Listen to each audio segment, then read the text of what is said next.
Treasury ने DeFi अनुपालन के लिए डिजिटल आईडी पर विचार किया।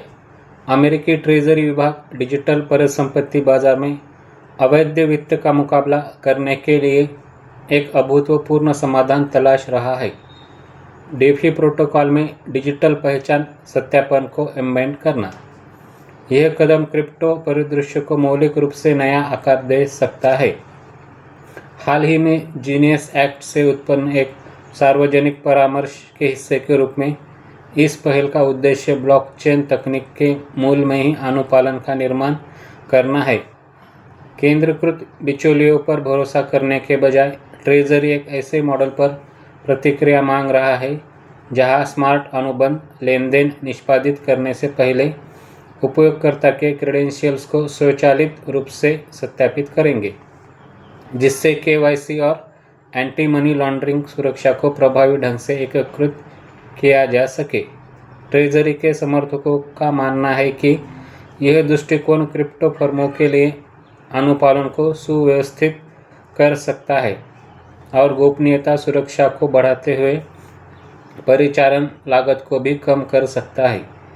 यह तकनीक अवैध गतिविधियों जैसे कि मनी लॉन्ड्रिंग और प्रतिबंधों से बचने के लिए लेनदेन से पहले ही उन्हें चिन्हित करने और रोकने के लिए बायोमेट्रिक्स या पोर्टेबल सरकारी आईडी सहित विभिन्न प्रकार के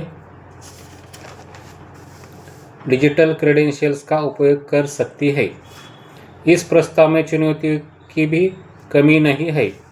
ट्रेजरी डेटा गोपनीयता और नवाचार को बढ़ावा देने तथा मजबूत निगरानी लागू करने के बीच नाजुक संतुलन से जुड़ी महत्वपूर्ण चिंताओं को स्वीकार करता है।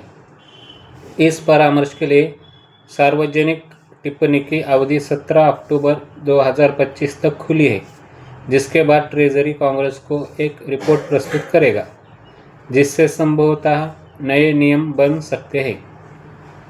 अधिक विनियमित क्रिप्टो वातावरण की मांग को पारंपरिक वित्तीय खिलाड़ियों द्वारा भी बढ़ावा दिया जा रहा है। प्रमुख अमेरिकी बैंकिंग समूह ने हाल ही में कांग्रेस को जीनियस एक्ट में एक संभाषित कमजोरी के बारे में चेतावनी दी थी, जो स्टेबल कॉइन जारीकर्ताओं को ब्याज देने की अनुमति दे सकती है, जबकि नए कानून के तहत यह प्रथा निषिद्ध है।